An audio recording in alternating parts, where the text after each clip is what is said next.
Bonjour et bienvenue dans une nouvelle vidéo. Nous allons parler du régime juridique relatif aux levées hydrographiques à but militaire, conformément à la Convention des Nations Unies sur le droit de la mer. Avant de commencer, n'oubliez pas de me soutenir en vous abonnant et en likant ma vidéo si vous aimez mon travail.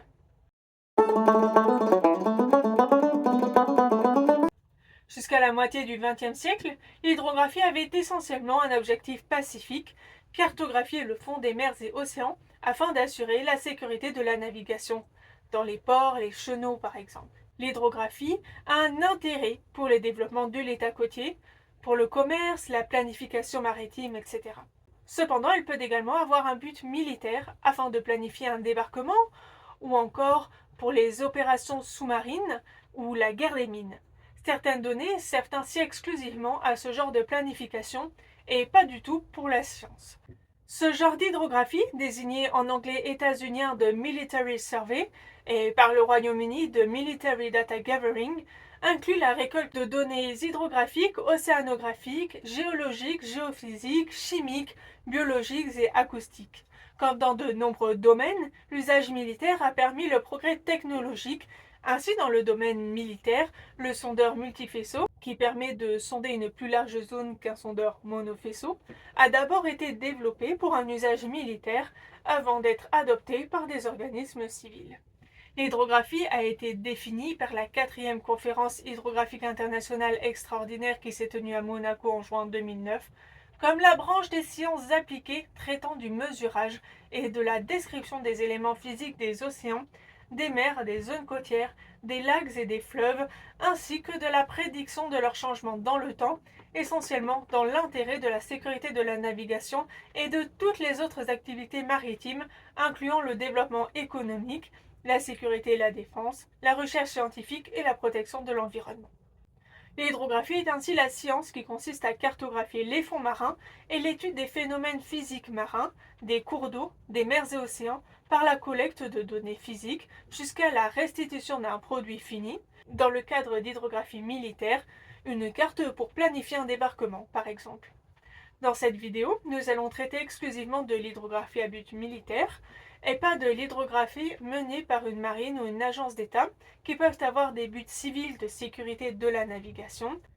En effet, par exemple en France, le CHOM, le service hydrographique océanographique de la marine, qui emploie des civils mais également des hydrographes militaires, effectue aussi des sondages pour des missions purement civiles, comme pour les cartes de navigation ou en coopération à l'appel d'autres États, comme à la suite de l'explosion survenue le 4 août 2020 au port de Beyrouth au Liban. Conformément à la Convention des Nations Unies sur le droit de la mer, les États côtiers exercent leur souveraineté dans leurs eaux intérieures et territoriales et ont une compétence exclusive sur les activités économiques dans leur ZEE, zone économique exclusive. Dans une ZEE étrangère, un navire effectuant des levées hydrographiques à but militaire ne peut pas faire valoir ce but militaire ou cette immunité militaire pour ne pas se soumettre à la juridiction étrangère. Cependant, certains États, comme notamment les États-Unis, ne différencient pas le régime de levées hydrographiques à but civil ou militaire, les considérant comme faisant partie des libertés de la haute mer. Cela a donné lieu à plusieurs incidents dès les années 2000, alors que les États-Unis et le Royaume-Uni ont exercé leur liberté de mener des levées hydrographiques via leurs navires hydrographiques militaires. Ces levées hydrographiques à but militaire constituent une menace sécuritaire pour les États étrangers dans lesquels ils sont menés. Ainsi, les pays occidentaux suivent de près les incursions des bâtiments hydrographiques chinois ou russes. Des navires hydrographiques russes sont ainsi soupçonnés de cartographier les fonds marins, ce qui peut leur permettre de cartographier les infrastructures stratégiques sous-marines et notamment les câbles. Ainsi, le 26 juillet 2024, un navire russe est entré dans les eaux finlandaises et en novembre 2024 et janvier 2025 dans les eaux du Royaume-Uni. Les pays concernés par ces incartades ont déployé des moyens afin de dissuader les bâtiments russes. Cela nous amène à nous intéresser aux mécanismes de résolution des différends en matière de levées hydrographiques à but militaire. Le mécanisme prévu à la partie 15 de la Convention des Nations Unies sur le droit de la mer s'applique aux différends entre un État côtier et l'État du pavillon en matière d'hydrographie.